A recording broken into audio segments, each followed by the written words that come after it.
Mon activité consiste à faire de l'assistance informatique à domicile en apportant mes connaissances acquises par le biais de formations chez Apple, mais aussi chez Microsoft, où j'ai acquis différentes certifications Apple sur macOS, sur iOS et sur Microsoft pour Windows en particulier, ainsi que sur Linux. Mais en fait, il faut retenir que c'est une assistance sur tout matériel à condition qu'il soit relié sur Internet. Donc l'envergure est assez large puisqu'on peut trouver toutes sortes de matériel informatique, y compris du matériel plutôt insolite comme de l'électroménager par exemple.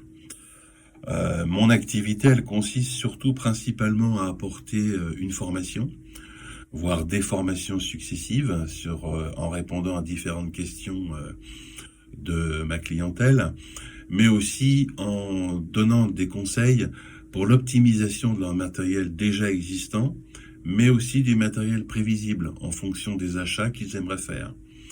Je peux aussi les conseiller pour commander du matériel et installer leur matériel.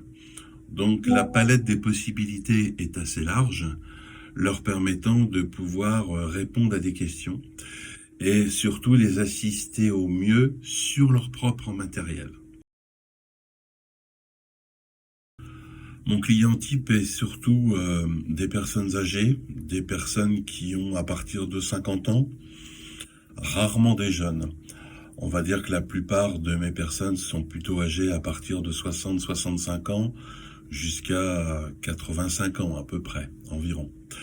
Alors ces personnes-là, le constat que je fais, c'est qu'elles sont souvent éloignées du numérique, que je leur apporte à la fois des formations sur leur matériel, mais aussi sur la manipulation, sur le fait de pouvoir se connecter sur Internet, d'aller sur les sites d'État, remplir une déclaration d'impôt, ouvrir un compte, mettre une application sur un téléphone, pouvoir l'utiliser, pouvoir faire une commande sur des sites de e-commerce.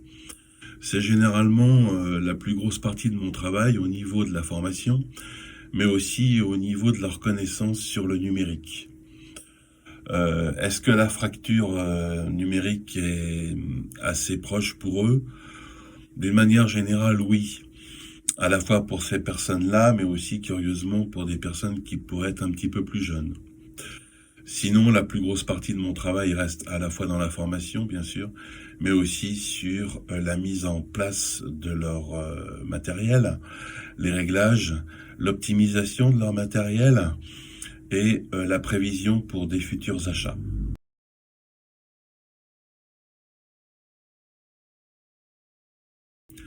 Certains clients peuvent rentrer dans ce critère, effectivement.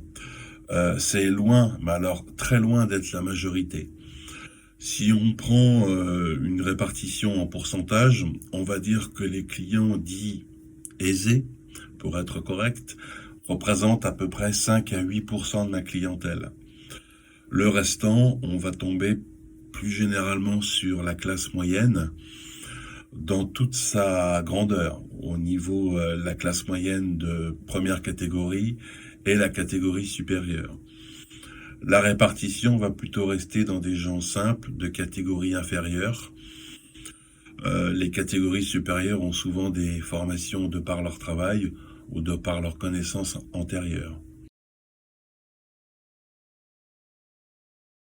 Je les ai interrogés en ce sens par rapport au fait que le service à la personne pourrait être supprimé pour l'assistance informatique. Leur réponse a été assez catégorique. Il y a deux cas de figure. Soit ils diminuent au maximum le recours à ma personne, en sachant qu'ils auront une facture ou deux factures sans pouvoir obtenir le crédit d'impôt, soit ils font plus du tout appel à mes services et ils se débrouillent auprès de leur famille, auprès éventuellement de quelques amis qu'ils pourraient avoir autour d'eux. Qu'est-ce que ça pourrait engendrer ?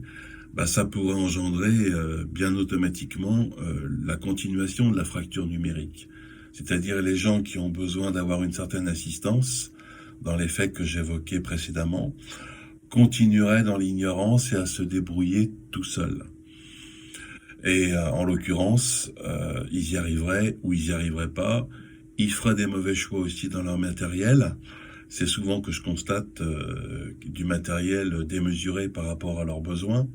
On arrive des fois à le corriger, mais des fois c'est trop tard.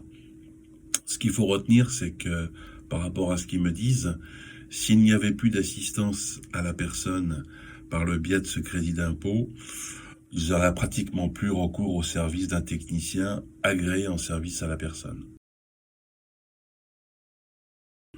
Pour répondre à cette question, je dirais que le crédit d'impôt a apporté déjà de la clientèle qui ne venait pas auparavant, vu le coût de la prestation par rapport au service à la personne, qui peut engendrer un certain prix selon la longueur d'intervention, selon les demandes qui sont formulées.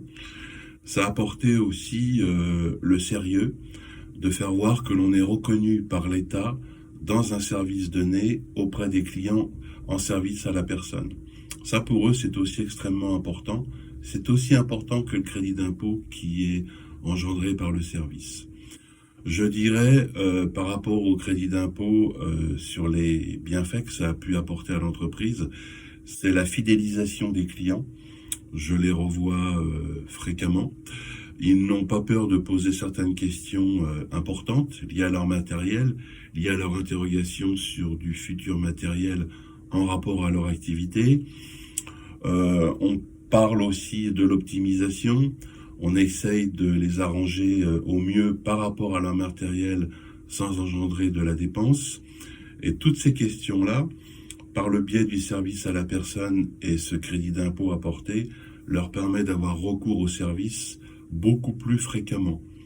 Donc, forcément, de manière automatique, ça augmente le chiffre d'affaires et ça augmente la déclaration à l'URSSAF, donc la déclaration des charges sociales.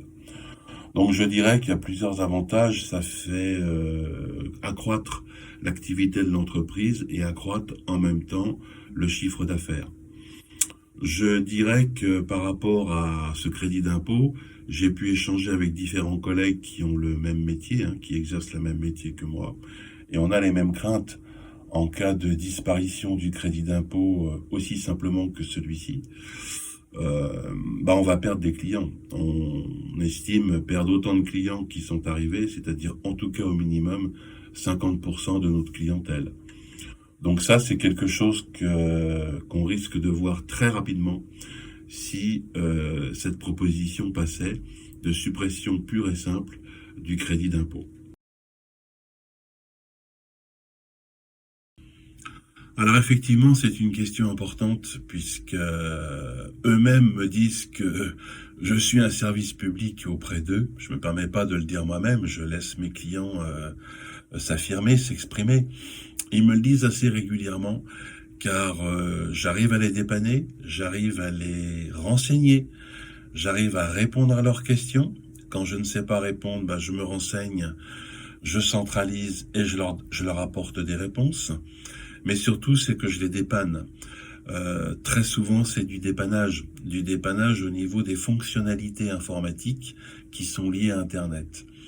Et si on parle de France Connect, justement, puisque c'est la porte ouverte pour les démarches administratives, effectivement, beaucoup de mes clients ne savent pas comment on fait, ne savent pas mettre en place cette signature électronique et cette reconnaissance par mot de passe. Donc je leur apporte tous ces services qui des fois dépassent l'envergure de l'assistance informatique à domicile, mais qui rejoint un petit peu cette formation que je dois leur apporter. Donc effectivement, pour eux, c'est vraiment une mission de service public, et je le conçois aussi de cette façon, puisque je peux me mettre en parallèle avec des missions France Service, par exemple, qui apporteraient ces services-là auprès des Français, auprès de la population.